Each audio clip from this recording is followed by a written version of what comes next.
মাননীয় প্রধান উপদেষ্টা বলছে ডিসেম্বরের মধ্যে তারা নির্বাচন দিতে চায়, এখনো ইনিয়ে বিনিয়ে বলছে, প্রকাশ্যে জোরালোভাবে বলছে না। কি হলো, নির্বাচন হবে না নাকি? আসছে? আচ্ছা, এখনো ইনিয়ে বিনিয়ে বলছে। তা আমি আহ্বান করব মাননীয় প্রধান উপদেষ্টা, আপনি ইনিয়ে বিনিয়ে আর বলার প্রয়োজন নেই। বিদেশি সংবাদ সংস্থাকে আপনি সাক্ষাৎকার দিয়ে বলতে পারেন যে আমরা ডিসেম্বরের মধ্যে নির্বাচন অনুষ্ঠানের জন্য চেষ্টা করছি। তা আপনি দেশে একটা সংবাদ সম্মেলন করে কেন রুটম্যাপ দিতে পারেন না? আপনি তো দেশে একটা সংবাদ সম্মেলন করে অফিসিয়ালি বলতে পারেন যে আমি এই তারিখের মধ্যে নির্বাচন অনুষ্ঠানের জন্য রুটম্যাপ ঘোষণা করছি। যদি আপনাদের সৎ উদ্দেশ্য থাকে, আশা করি সেই কাজটা করবেন। বাকি যে সংস্কার কমিশনগুলোর রিপোর্ট আমাদেরকে দিয়েছেন, সেগুলোর উপরে আমরা আপনাদের সাথে আলোচনা করব। আপনারা বলছেন জাতীয় ঐক্যমত্য কমিশন আপনার নেতৃত্বে হয়েছে, ওখানে আমরা যাব, একবার গিয়েছি, সেটা চলতে থাকবে। এই কাজ তো বন্ধ হবে না। সংস্কার ৩১ দফা আমরা প্রদান করেছি ২০২৩ সালে বিএনপির পক্ষ থেকে আমাদের ভারপ্রাপ্ত চেয়ারম্যান জনাব তারেক রহমান। সেই সংস্কারের সাথে আপনাদের সংস্কার প্রস্তাবের খুব একটা বেশি অমিল নেই, কিন্তু যে সমস্ত বিষয়ে অমিল আছে সেগুলো নিয়ে কথা বলবো। বাট তাতে আপনি নির্বাচনের রোডম্যাপ ঘোষণার জন্য অপেক্ষা করতে হবে সে তো মনে হয় না। যদি আপনারা কাউকে সময় দিতে চান, কাউকে অর্গানাইজ হতে দিতে চান, বা অন্য কোনো উদ্দেশ্য থাকে, সেটা অন্য কথা। যাই হোক, কালকে একটি রাজনৈতিক দলের শুভ সূচনা হয়েছে। আমরা আমাদের দলের পক্ষ থেকে জনাব রিজভী সাহেব গিয়েছিলেন, আমরা স্বাগতম জানিয়েছি তার আগের দিন আমাদের বর্ধিত সভা থেকে।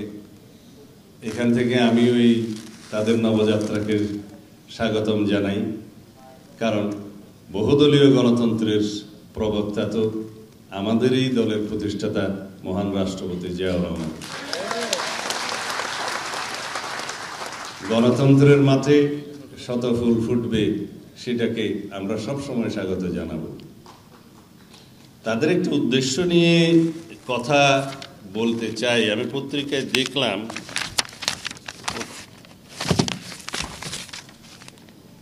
জাতীয় নাগরিক পার্টির অন্যতম লক্ষ্য সেকেন্ড রিপাবলিক প্রতিষ্ঠায় গণপরিষদ নির্বাচনের মাধ্যমে নতুন সংবিধান প্রণয়ন। এইটা তাদের অন্যতম লক্ষ্য বলেছে। আমি সমালোচনা করতে চাই না। প্রত্যেক রাজনৈতিক দলেরই তার নিজস্ব কর্মপন্থা থাকবে, আদর্শ থাকবে। গঠনতন্ত্র এবং ঘোষণাপত্রে এরকম ঘোষণা থাকে। কেউ সমাজতন্ত্র চায়, কেউ অন্য কিছু চায়, কেউ হয়তো ধর্মভিত্তিক রাষ্ট্র প্রতিষ্ঠা করতে চায়। এরকম অনেক রকমের থাকে বিভিন্ন দলের রাজনৈতিক ঘোষণাপত্রে। কিন্তু আমি এই নতুন বন্ধুদের বলতে চাই, সেকেন্ড রিপাবলিক, আমাদের বর্তমান রিপাবলিক কি অসুস্থ হয়ে গেছে? সেকেন্ড রিপাবলিক কখন হয়? রিপাবলিকের লিটারাল মানে কি? রিপাবলিক হচ্ছে যেখানে নির্বাচিত প্রতিনিধিরা রাষ্ট্র পরিচালনা করবে, তাদের একটা নমিনাল অথবা elected head of the state থাকবে। সেটা কি আমাদের নেই? নতুন সংবিধানের জন্য আপনারা কথা বলছেন। নতুন সংবিধান যেটা হবে সেটা সংশোধনের মাধ্যমে, ব্যাপক সংশোধনী প্রস্তাব আপনারাও তো দিয়েছেন সংস্কার কমিশনে, আমরাও দিয়েছি।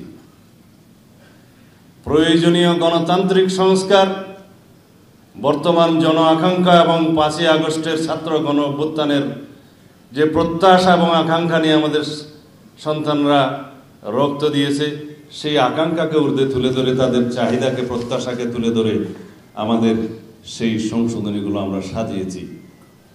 নতুন স্বাধীনতা এবং নতুন বাংলাদেশের যে তরুণদের চাহিদা সেটাকে সামনে রেখে গুরুত্ব দিই। সেই সংবিধানের নাম যদি আপনারা নতুন সংবিধান দেন ঠিক আছে, কিন্তু গণপরিষদ কেন বললেন আমরা বুঝলাম না।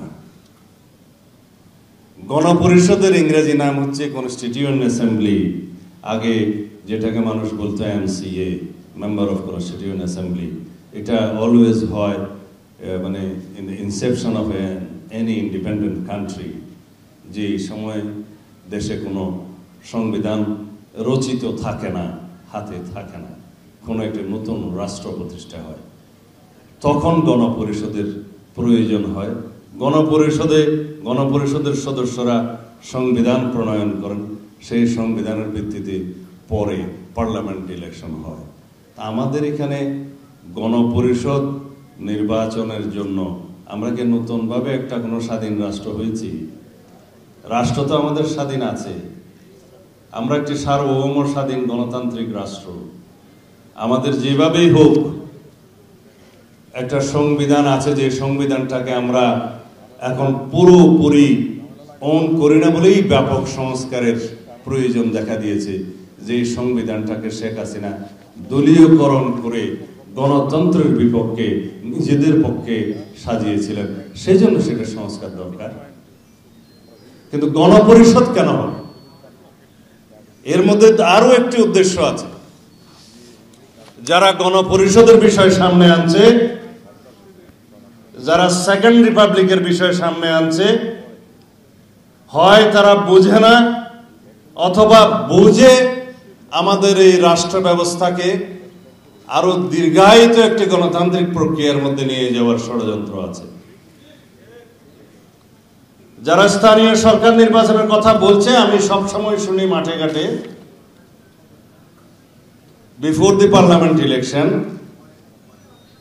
তাদের একটি মতলব আছে। কারণ 5ই আগস্টের ছাত্র গণ অভ্যুত্থান কি মেম্বার চেয়ারম্যান ইলেকশনের জন্য হয়েছিল? দেশে পৌরসভা উপজেলা চেয়ারম্যানদের নির্বাচনের জন্য কি 5ই আগস্ট হয়েছিল? তাহলে তারা কেন শুধু মেম্বার চেয়ারম্যান ইলেকশন নিয়ে আগে হবে এই দাবি তুলছে? একটা বিষয় আছে, সেটা হচ্ছে যত গণতান্ত্রিক প্রক্রিয়ার উত্তরণের পথটা যত দীর্ঘায়িত হওয়া যায় ততই বোধহয় তাদের লাভ। কারো ক্ষমতা দীর্ঘায়িত হবে আর কারো কারো মনোবাসনা পূর্ণ হবে। সুতরাং পরিষ্কার শুনে রাখুন, মাননীয় প্রধান উপদেষ্টা, আপনাকে অতি শীঘ্র জাতীয় সংসদের রোডম্যাপ প্রদান করতে হবে, নির্বাচনের রোডম্যাপ।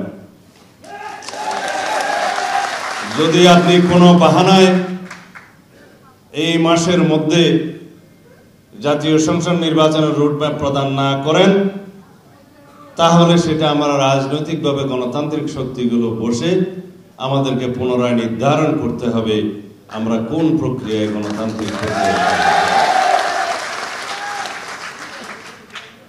যারা সেকেন্ড রিপাবলিকের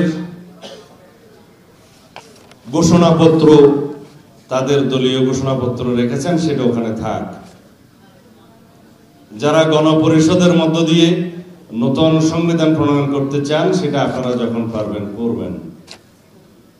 কিন্তু বাংলাদেশের মানুষের গণতান্ত্রিক প্রক্রিয়ায় উত্তরণের আর কোনো যাতে বিলম্ব না হয়, সেজন্য আমরা যাতে সমগ্র জাতিকে ঐক্যবদ্ধ রাখি, এটাই আমাদের আহ্বান।